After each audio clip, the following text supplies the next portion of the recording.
Okay, let's go.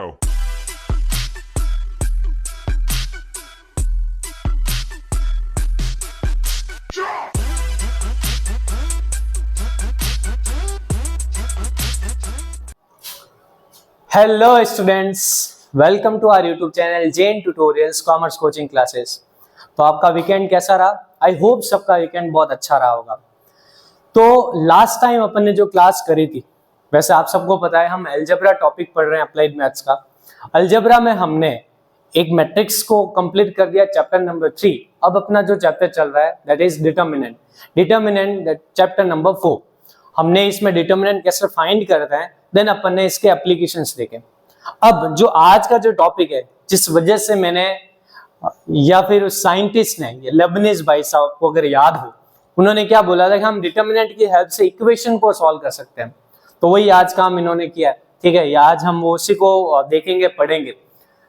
तो देखते हैं कि कैसे हम किसी इक्वेशंस को, लीनियर इक्वेशंस को सॉल्व कर सकते हैं with the help of determinant.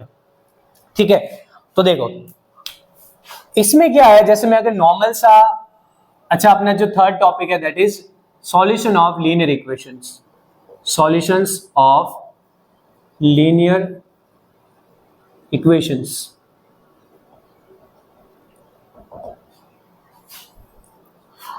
बात आती है लीनियर इक्वेशंस को, तो लीनियर इक्वेशंस की, तो एज यू नो दैट ऐसा कोई भी इक्वेशन जिसका ऑर्डर या फिर पावर जिसको बोलते हैं वो हाईएस्ट डिग्री 1 हो।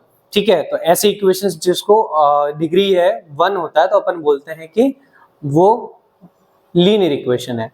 नाउ अब उनका सॉल्यूशन अपन ने फाइंड किया था 10th क्लास में। तुमने 3 मेथड्स देखे थे फाइंड करने के, that is elimination method, substitution method and the third one is cross multiplication method. ये 3 मेथड्स थे आपको उन क्वेश्चंस को सॉल्व करने के लिए।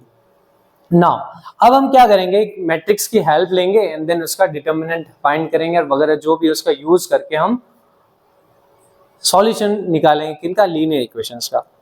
नाउ कोई भी लीनियर इक्वेशन या कोई भी इक्वेशन होती है वो किस फॉर्मेट में होती है, तो एज यू नो दैट कि कोई भी इक्वेशन इस फॉर्मेट में होती है ना, ax प्लस c, इस फॉर्मेट में होती है। ठीक है, नॉर्मली 2 वेरिएबल की अगर मैं बात करूं तो, है ना, इसी फॉर्मेट में होती है। अब बात आती है यार इस फॉर्मेट में होती है, तो मैं जब सॉल्यूशन की बात करता हूँ एक सिंगल लाइन की बात नहीं करता, हम बात करते हैं 2 लाइंस की, 2 इक्वेशंस की। जितने वेरिएबल होते हैं उतनी इक्वेशन होती है। तो मैं यहाँ कर रहा हूँ a1, b1 और c1। Similar way a2x, b2y and c2, ये आपके सेकेंड इक्वेशन होगी। नाउ इन दोनों इक्वेशन को आपने कई बार सॉल्व किया होगा 10th में, वो 3 मेथड में से कोई यूज लेके। बट मैट्रिक्स का कैसे यूज ले, कैसे हम डिटर्मिनेंट का यूज करके इसका फाइंड कर सकते हैं, तो देखो इसमें क्या रहेगा। आप अगर सिर्फ इसके कोफिशिएंट्स की बात करो, ओनली इसके कोफिशिएंट्स, तो इसके कोफिशिएंट्स है a1, b1, a2, b2, ये कोफिशिएंट्स है। तो हम क्या करेंगे कि मैट्रिक्स बनाएंगे a सिर्फ कोफिशिएंट से मिलकर, a1, b1, a2, b2। Okay, फिर एक मैट्रिक्स बनाएंगे दैट इज x, यानी कि एक वेरिएबल की, उस वेरिएबल को लिखेंगे अपन x और y, ये। फिर अपन एक मैट्रिक्स लेंगे b जो कि है सिर्फ कांस्टेंट की, दैट इज c1 और c2। अब आपके लिए, आपके दिमाग में सबसे पहले एक ही क्वेश्चन आ रहा होगा कि सर आपने ये ऐसा क्यों लिया, ये तो चलो आपको ऐसा दिख रहा है तो वैसा ले लिया तो कोई तकलीफ नहीं हो रही है आपको, ये ऐसा ऐसा दिख रहा है तो कोई तकलीफ नहीं हो रही है आपको, ये एक्स वाई तो ऐसा दिख रहे हैं आपने ऐसे क्यों लिए। ठीक है, तो हमारा मेन एम है कि जब मैं इन मैट्रिक्स को ले रहा हूं तो इनका मल्टीप्लिकेशन वापस मेरे को ये दिखना चाहिए, यही तो दिखना चाहिए। अब अगर इसका ऑर्डर 2 क्रॉस 2 है तो इसका ऑर्डर कितना है, फाइनल में आंसर आ रहा है 2 क्रॉस 1। अब इसका किससे मल्टीप्लाई करो तो आंसर 2 क्रॉस 1 है। तो हमने मैट्रिक्स में देखा था कि मैट्रिक्स में एक ऐसी मैट्रिक्स होनी चाहिए जिसका देखो सबसे पहला तो ये और ये सेम होना चाहिए, एंड लेस ये फाइनल जो आंसर आएगा वो ये आएगा, इसका इधर 1 होना चाहिए, तभी तो ये फर्स्ट एंड लास्ट मिलकर आपको ये देते हैं। तो इसका जो ऑर्डर होना चाहिए वो है 2/1, ये होना चाहिए। तो इस वजह से हम इसको 2/1 ले रहे हैं। ठीक है, अब देखते हैं और क्या है। ये तो क्या इसका लेने का तरीका दिमाग में आ जाता है, सर आपने ऐसा ही क्यों लिया, ऐसा भी तो ले सकते थे अपन, एक रो ये कॉलम मैट्रिक्स क्यों ली, ठीक है, तो ये वजह है क्योंकि इनका मल्टीप्लीकेशन करके ये आंसर आना चाहिए, बिकॉज इसी फॉर्मेट में दिया हुआ है। अच्छा, तो अब अगर मैं इस फॉर्मेट में लिखूं इसको, तो व्हाट कैन आई से कि ax मल्टीप्लाई होके b दे रहा है। अच्छा, अगर ax अगर मल्टीप्लाई होके b दे रहा है, इट मींस अगर x क्या देगा तो a अपॉन में होगा। अब अपॉन तो उसमें होता नहीं है, तो इसमें हम लिखेंगे a इनवर्स b। और यही है जो सारा खेल है, ठीक है, सॉल्यूशन फाइंड करने के लिए। इसको हम बोलते हैं मैट्रिक्स मेथड, ठीक है। To solve the linear equation there is two methods, that one is Cramer rule and second one is matrix method, या फिर इसको आप बोल सकते हैं मार्टिन्स रूल, ठीक है। अब ये आपके सॉल्यूशन फाइंड करने का तरीका है। अब ये x है, इनका इनवर्स आपने फाइंड किया है, लास्ट अपने जो क्लास कंप्लीट करी है, तो मैंने बोला भी था आपको कि इनवर्स का ही हम यूज करेंगे। तो इनवर्स फाइंड करना है, b से मल्टीप्लाई करना है, देन आपको x y मिल जाएगा। In similar way x y z भी मिल जाएगा, बिकॉज 3/3 की मैट्रिक्स होगी, क्योंकि यहाँ 2/2 है तो x एंड y होगा, 3/3 होगा तो आपको z भी फाइंड करना पड़ेगा। तो ये सेम इनवर्स का फॉर्मूला है, वही लगाना है, मल्टीप्लिकेशन करना है, आंसर फाइंड करना, कुछ नई चीज नहीं है इस क्लास में। समझ रहे हो आप? ओके सब, ठीक है। तो अब क्या होता है इसमें, जैसा कि आपने 10th क्लास में देखा था कि यार जब भी हम सॉल्यूशन फाइंड करते थे तो 3 टाइप्स की लाइन बनती थी। वो 3 टाइप्स की लाइन क्या होती थी, तो आप अगर देखोगे यहाँ पे 3 टाइप्स ऑफ लाइन, तो आपने देखा होगा 3 टाइप्स ऑफ लाइन क्या होती है। एक तो थी ऐसी, जिसको अपन बोलते थे इंटरसेक्टिंग लाइन। दूसरी थी आपके एक के ऊपर एक लाइन, यानी कि इसको बोलते थे अपन कोइंसिडेंट लाइन। एंड तीसरी जो लाइन थी वो ये थी पैरेलल लाइंस। ये थी आपके इंटरसेक्टिंग और ये आपके कोइंसिडेंट और ये आपके पैरेलल, ठीक है। अब आपने बोला कि आपने देखा था या आपने पढ़ा होगा, याद होगा आपको, तो इंटरसेक्टिंग और कोइंसिडेंस लाइन ये आपको सॉल्यूशंस देती थी, ठीक है। इनके सॉल्यूशंस होते थे, इनके सॉल्यूशन होते थे वन सॉल्यूशन, और इसका जो सॉल्यूशन होता था वो बोलते थे मेनी सॉल्यूशन। इसका क्या होता था, इसका सॉल्यूशन होता था वन सॉल्यूशन या यूनिक सॉल्यूशन, और इसको अपन बोलते थे, और इसको हम क्या बोलते थे, इसको अपन बोलते थे मेनी सॉल्यूशंस, ये होता था। तो इसका क्या मीनिंग होगा, इसका आपने बोला था नो सॉल्यूशन, ये बोला था।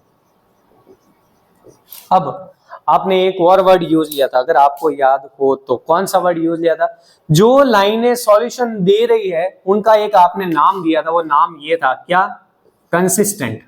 Consistent, those lines which give solution are called consistent, and then जो इक्वेशन आपको सॉल्यूशन नहीं देती है उनको आप बोलते थे इनकंसिस्टेंट।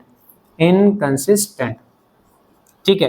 ये तो भाई हो गया 10th क्लास का सिस्टम, 10th में आपने ये ऐसा कुछ देखा था। तो अब इसमें क्या है, ऐसा कुछ है, तो इसमें क्या 3 कंडीशंस है। पहली condition, if determinant not equal to 0। देखो नॉट इक्वल टू 0 आया, इसका मतलब ए इनवर्स एग्जिस्ट होगा, ऑब्वियसली होगा।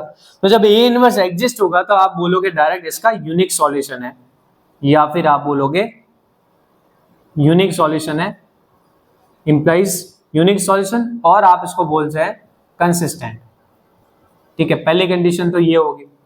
अच्छा, अदर कंडीशन क्या हो सकती है, अब ये कंडीशन हो सकती है आपका डिटर्मिनेंट 0 के इक्वल आ गया। अब 0 के इक्वल आया तो 2 कंडीशन हो सकती है, इसमें 2 कंडीशन क्या हो सकती है। पहली, if a into adjoint a into अगर आप b करोगे, एडजॉइंट a इंटू अगर आप b करोगे, तो आपको अगर यहाँ पे 0 मिल रहा है, ये भी 0 ये भी 0, तो आप बोलोगे मेनी सॉल्यूशन। और आपको पता है मेनी सॉल्यूशन भी किस कैटेगरी में आता है, मेनी सॉल्यूशन भी कंसिस्टेंट की कैटेगरी में आता है। And second one is if adjoint of a into B not equal to 0 आ गया, तो आप बोलोगे नो सॉल्यूशन, एंड देन इसका अपन सॉल्यूशन फाइंड ही नहीं करते, और इसको क्या बोलेंगे, इनकंसिस्टेंट। क्या आप समझ रहे हो क्या है इसमें, इसमें सारा खेल है। वैसे देखो एक बात बताऊं आपको, ये नहीं आता था, ये सिर्फ आपको कंडीशन ध्यान रखनी है कि हाँ ऐसा होता है, बट क्वेश्चन जब आएगा, बड़ा क्वेश्चन अगर आएगा तो सॉल्यूशन होगा, उसका पॉसिबल होगा। तो सॉल्यूशन आप कैसे फाइंड करते हैं, एंड सॉल्यूशन फाइंड करने के लिए ऑब्वियसली ए इनवर्स निकालना है, ए इनवर्स निकालना ही है तो नॉट इक्वल टू 0 होगा, तभी तो आप ए इनवर्स पॉसिबल करोगे, उसको सॉल्व करोगे पूरा, यहाँ थोड़ी जाओगे ऐसा।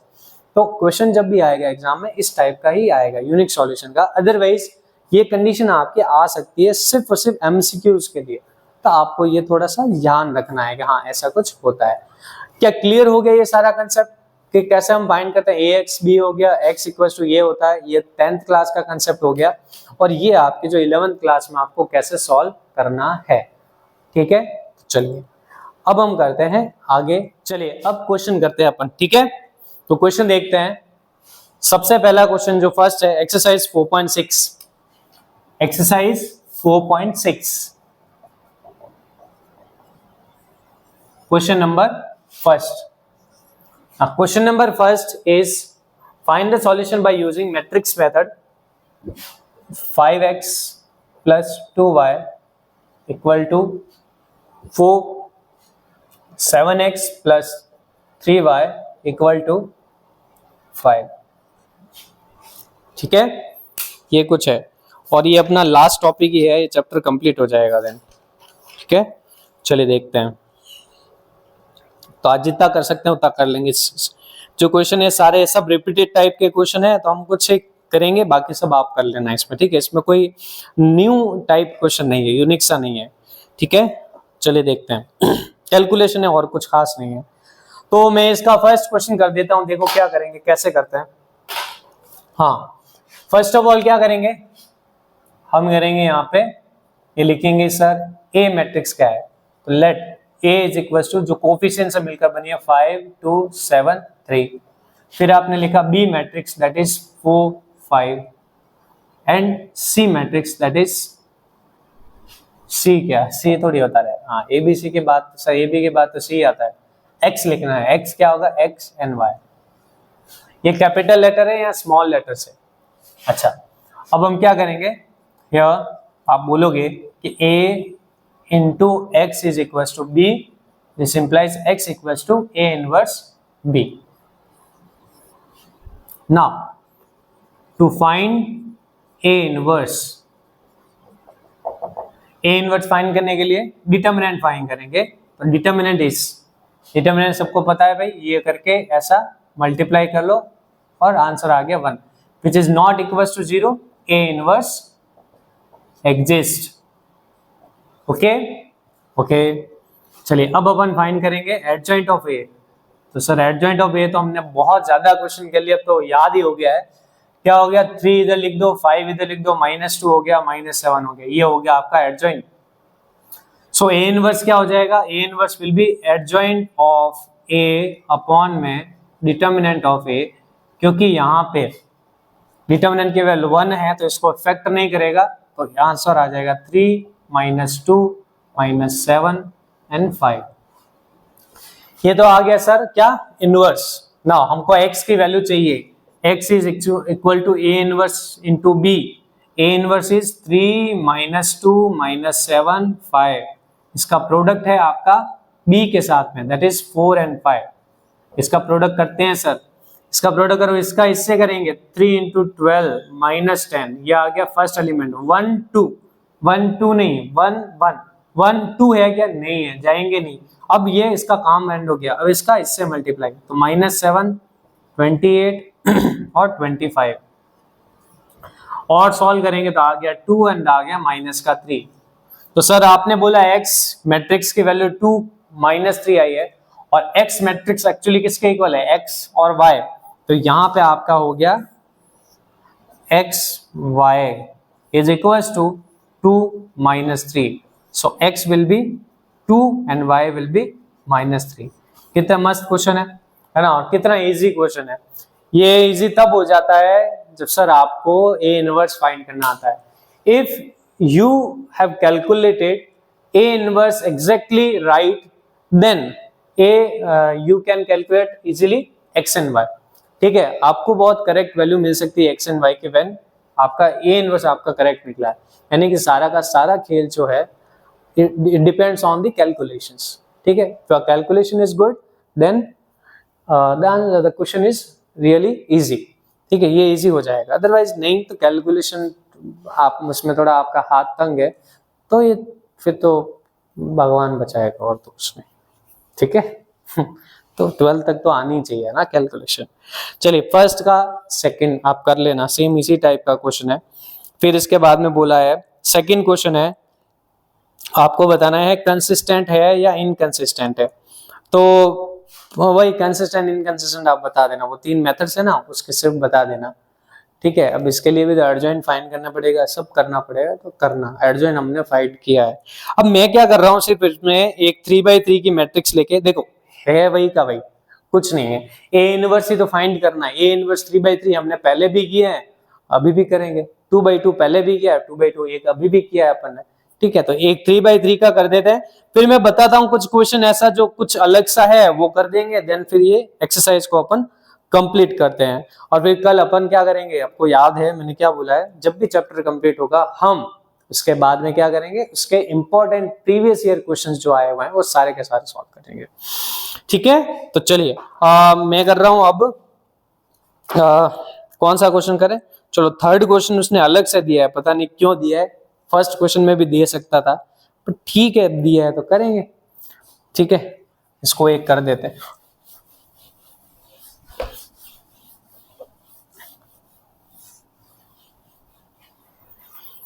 अच्छा अच्छा अच्छा, थर्ड क्वेश्चन किस लिए दिया है, रीजन पता चला क्या? रीजन क्या है बताओ थर्ड क्वेश्चन के लिए, कि ये वो वाला मेथड है।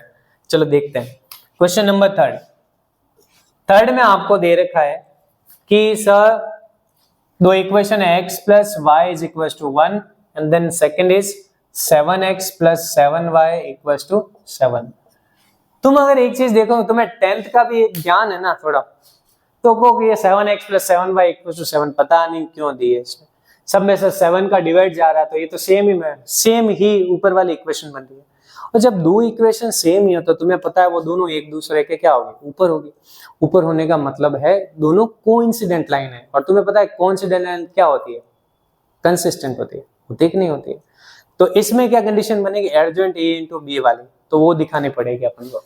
तो अगर तुम यहाँ इसका डिटर्मिनेंट फाइंड करते हो, देखो अब इसको सॉल्व करने का तरीका, तो यहाँ पे तुमने देखा कि भाई वैसे ये आइडिया बन जाता है, ये कंसिस्टेंट है, बट इसका आइडिया निकालेंगे तो क्या करेंगे भाई, ए इक्वल टू होगा आपका 1 1 7 7, बी होगा आपके 1 7 और x होगा आपके क्या, ये।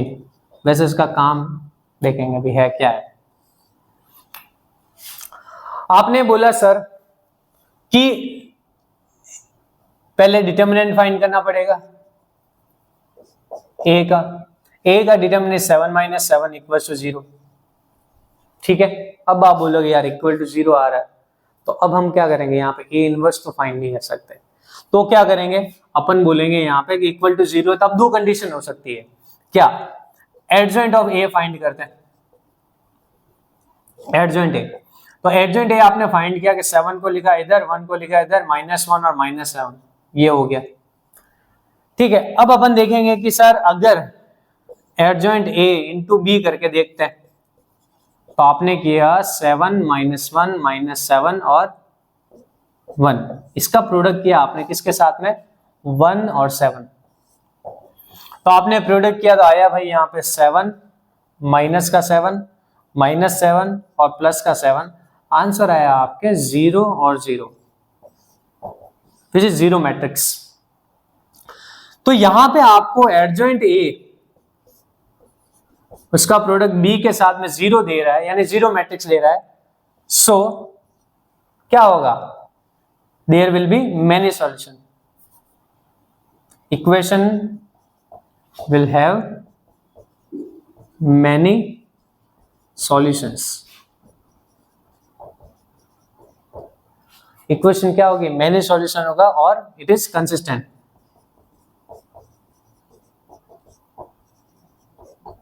ठीक है, ये हो जाएगा आपके कंसिस्टेंट हो जाएगा। अब बात आती है यार ये तो हो गया आपकी कंसिस्टेंट हो गया, तो फाइंड कैसे करेंगे सर। ठीक है, तो फाइंड कैसे करेंगे, तो जब भी ऐसे टाइप के क्वेश्चन आए ना तो क्या करेंगे, मैंने सॉल्यूशन में तो देखो ऐसा करते हैं, आपके जो इक्वेशन दे रखी ना इस इक्वेशन में हम क्या करेंगे, किसी एक को कुछ वेरिएबल मान लेते हैं, कुछ कांस्टेंट के इक्वल मानते हैं कि इसकी वैल्यू इक्वल है। जैसे अगर मैं यहाँ पे बोलूँ आपको, इसी इक्वेशन में मैं लेट कर देता हूँ, let y equals to k, y अगर k है तो आप बताओ x की वैल्यू क्या होगी, there will be x will be क्या हो जाएगा, k पुट करो यहाँ पे तो x will B 1 minus k। तो ये इनके सॉल्यूशन हो गए, ठीक है। अगर y k है तो यानी हमको जब मैनी सॉल्यूशन आएगा ना क्वेश्चन, मैनी सॉल्यूशन में आपको जो आंसर मिलेगा वो k की टर्म्स में मिलेगा। नाउ k की वैल्यू पुट करो, x y वैल्यू निकालो, बिकॉज यहाँ क्या है, इसके एक्स वाई और इसके एक्स वाई सेम ही है, अलग अलग तो है नहीं। तो जो भी तुम वैल्यू पुट करोगे वो हमेशा आंसर इन दोनों के लिए सेटिस्फाई होगा, बिकॉज दोनों लाइनें क्या है, एक दूसरे के ऊपर ही है, कोइंसिडेंट है। तो जब भी मैनी सॉल्यूशन आता है हम क्या करेंगे, किसी भी एक वेरिएबल को k के इक्वल मानते हैं और दूसरे की वैल्यू k की टर्म्स में फाइंड करते हैं। क्या आपको समझ आया? हाँ सर, क्योंकि मैनी सॉल्यूशन में ऐसा कुछ होता है। दिया है एक क्वेश्चन, इसलिए करने में मजा आ गया कि एक मैंने सॉल्यूशन का दिया हुआ है। हाँ, अगर अब बोलते सर अगर ये वैल्यू नॉट इक्वल टू 0 आती, मतलब यहाँ कोई आ जाता टर्म 1, मान लो ये 1 आता, तो ये 0 मैट्रिक्स नहीं होती। अब 0 मैट्रिक्स नहीं होती तो आप क्या बोलते हैं, adjoint A B not equal to 0 होता, और नॉट इक्वल टू 0 होता तब हम डायरेक्टली बोल सकते हैं कि इसका कोई सॉल्यूशन नहीं है, मतलब इसको आगे करने की नीड ही नहीं है। समझ गए आप लोग? ठीक है, बट यहाँ पे क्या आ रहा है, 0 आ रहा है, इसलिए अपन ने क्या किया, मैंने सॉल्यूशन का करने का तरीका है वेरिएबल में लेट करो एंड देन सॉल्व कर दो। क्लियर है? चलो, आई होप आपको समझ में आ गया होगा। ओके, चलिए नाउ अब हम क्या करते हैं, देखो 4th 5th 6th इतने कुछ क्वेश्चन दे रखे हैं। मैं ऐसा करता हूँ, एक क्वेश्चन लेता हूँ, 5th वाला ले लेते हैं, है ना, 5th वाला ले लेते हैं, देन फिर इसके बाद में सारे के सारे एक जैसे क्वेश्चन है, उन क्वेश्चंस को सॉल्व कर लेंगे। ठीक है, अभी क्वेश्चन आप कर लेना वैसे। तो देखो क्वेश्चन नंबर मैं कर रहा हूँ 5th क्यों कर रहा हूँ, बिकॉज उसमें 1/x टाइप ऐसा कुछ दे रखा है।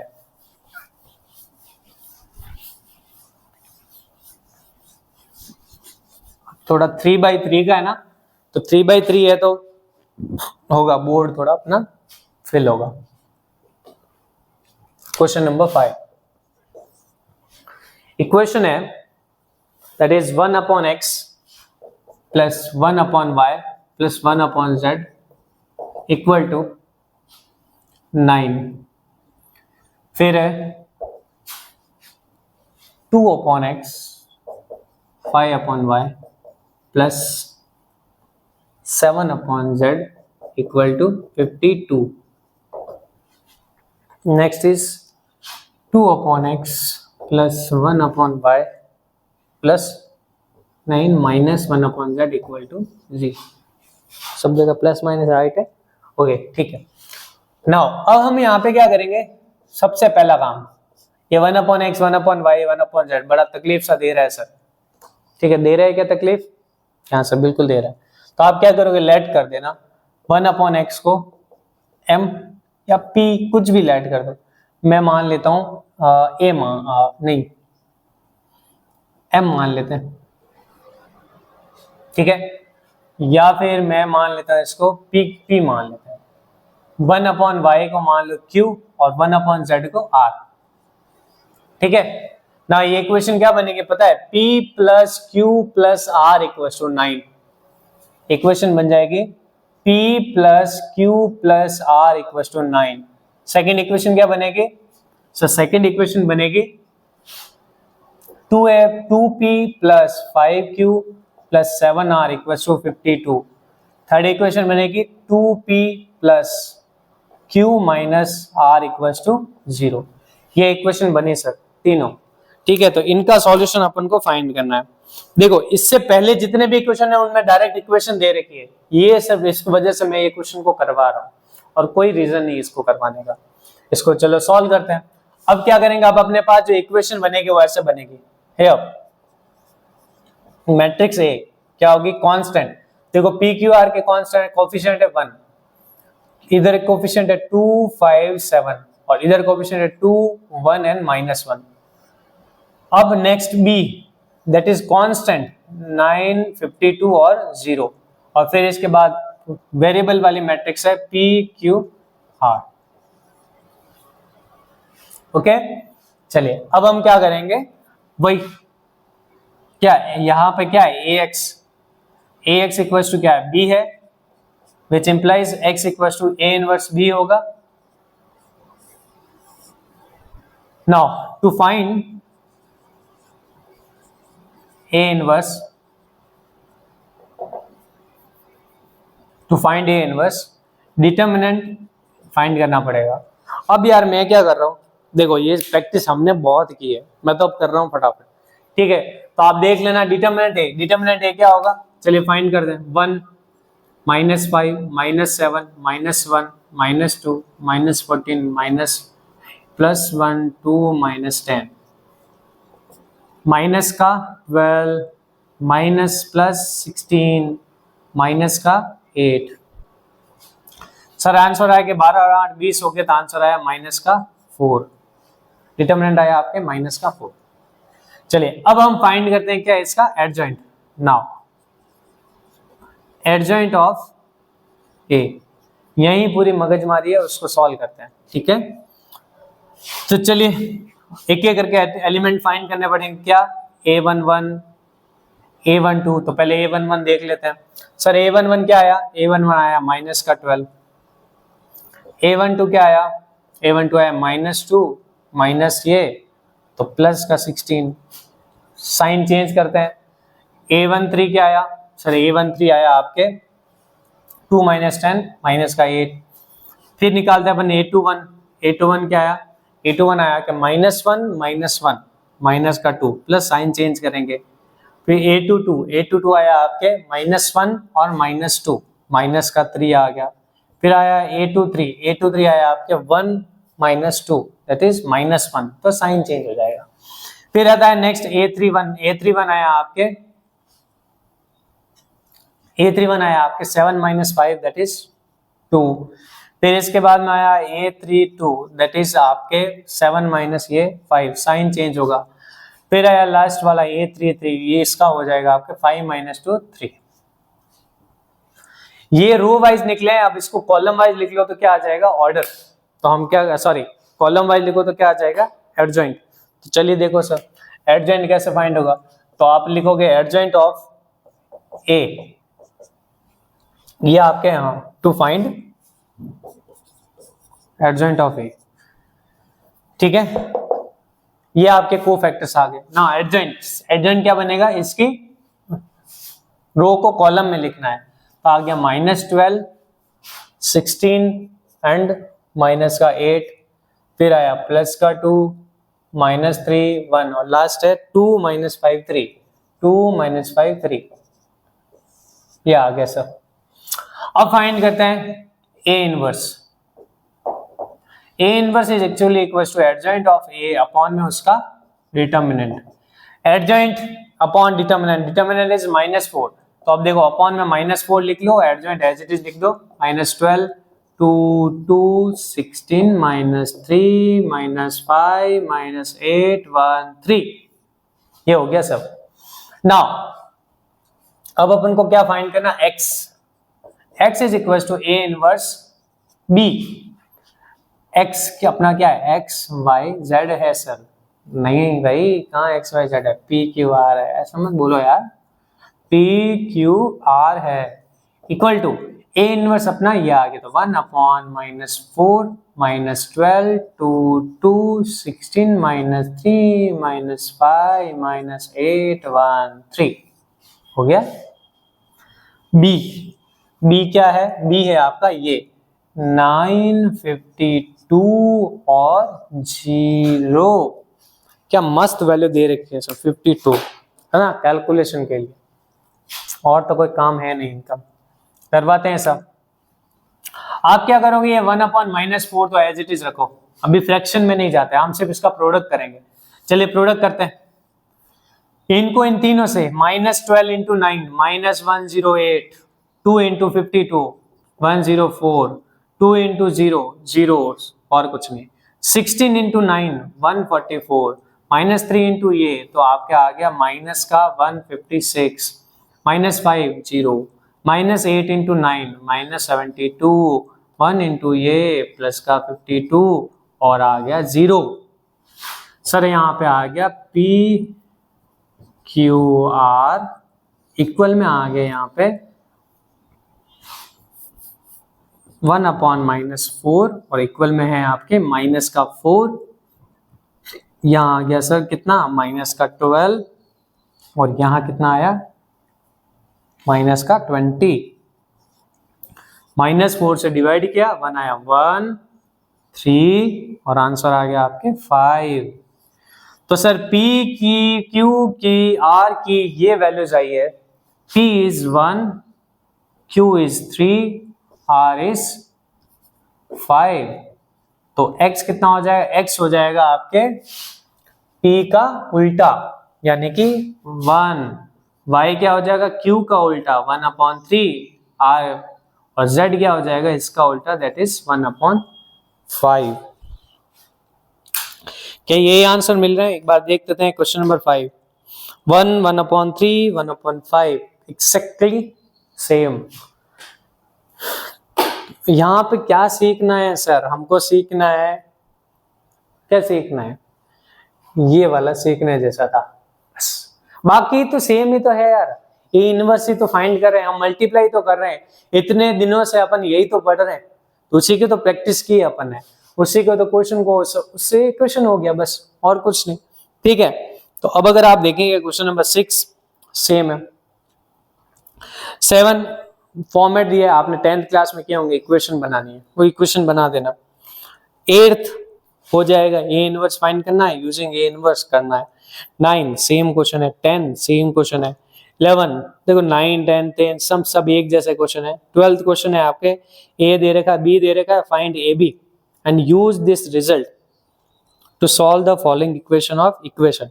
एक्चुअली ये क्या है, जब आपने 12th ये देखोगे ना, ये क्वेश्चन नंबर 12 करोगे तो यहाँ पे एक चीज आप नोटिस करोगे, जो बी है ना इसका इनवर्स है, किसका?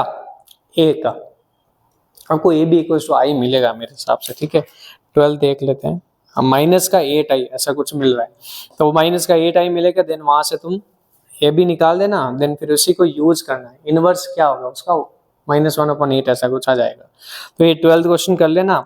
13 में क्या दिया? द इक्विलिब्रियम कंडीशन फॉर ये ऐसा वेयर ये ऐसा कुछ दिया हुआ है P1 P2 P3 के फॉर्म में दिया, और कुछ नया नहीं है एक्स वाई जेड को। ठीक है, तो देखो बस यार, मैंने ये फास्ट करवाने का रीजन ये, तो अगर आप समझ पा रहे हो मेरी बात को, वो ये कि इसमें कुछ नया करने का नहीं है यार। कुछ नया क्या नहीं है यार, एक्स वाई की इक्वेशन फाइंड करनी है, बट एक्स वाई जब जेड अपन फाइंड करेंगे, अपन को चाहिए ए इनवर्स, और ए इनवर्स तो तुमने बहुत सीखा है।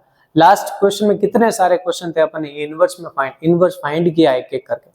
और ए इनवर्स में भी क्या है, मेन एडजॉइंट, एडजॉइंट के लिए उसने एक और एक्सरसाइज दे दी थी, तो हमने एडजॉइंट कई सारे निकाल दिए थे। मेन इंपॉर्टेंट है कि आप जब ये पूरा क्वेश्चन जब सॉल्व करते हैं, यहाँ पे एक भी मिस्टेक होने का चांस नहीं होना चाहिए। अगर एक भी सिंगल मिस्टेक होगी, तुम्हारा सारा का सारा ये क्वेश्चन जो है रॉन्ग हो जाएगा, ये सारी कैलकुलेशन रॉन्ग हो जाएंगे, सारे वैल्यूज इक्वल है, बिकॉज एक एक करके सब अपने अपने पे डिपेंड है यहाँ पे, देन फाइनल आंसर आता है। सबसे ज्यादा यहाँ तुम्हें माइनस प्लस का ध्यान रखना है। ठीक है, वो रखोगे तो आंसर। एक और मेथड मैंने बताया था, अगर आपको याद हो, आपको याद है ना मैंने मेथड बताया था वो, तो उस मेथड से भी आप ये रीचेक कर सकते हो, वेरीफाई कर सकते हो यहाँ आपने राइट निकाला है कि नहीं निकाला। ठीक है, तो बस कल जो अपनी क्लास रहेगी, उस क्लास में हम क्या पढ़ेंगे? हम पढ़ेंगे इस डिटर्मिनेंट में आपके प्रीवियस ईयर के क्या क्या क्वेश्चंस बनाए, एंड फाइनली हम कल अलजेब्रा जो टॉपिक है, अलजेब्रा जो यूनिट है, उसको कंप्लीट करेंगे। देन अपन फर्स्ट और सेकंड चैप्टर उसको पढ़ेंगे अपना। ठीक है, फर्स्ट चैप्टर आपको पता है, फर्स्ट क्या है जो एनसीईआरटी का नहीं है, नंबर क्वांटिफिकेशन, न्यूमेरिकल एप्लीकेशंस, इस टाइप के जो क्वेश्चन है उनके क्वेश्चंस को लगाएंगे, मजा आएगा पढ़ने में। ठीक है, तो चलिए मिलते हैं नेक्स्ट क्लास में, तब तक के लिए अपना ख्याल रखिएगा और अपनी अपनी पढ़ाई में मस्त रहिएगा। Thank you so much.